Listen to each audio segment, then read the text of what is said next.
காமமாம் மதமாங் காரமாதிகள் என் கருத்தினில் உற்றபோதெல்லாம்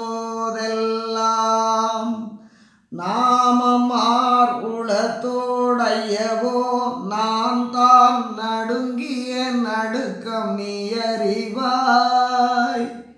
சேமமார் உலகில் காமமாதிகளை செறிந்தவர் தங்களை கண்டே ஆமை போல் ஒடுங்கி அடங்கினேன் அதுவும் ஐயனின் திருவுளம் அறியும். ஆமை போல் ஒடுங்கி அடங்கினேன் அதுவும் ஐயனின் திருவுளம் அறியும். காமமா மதமாங்காரமாதிகள் என் கருத்தினில் உற்றவோ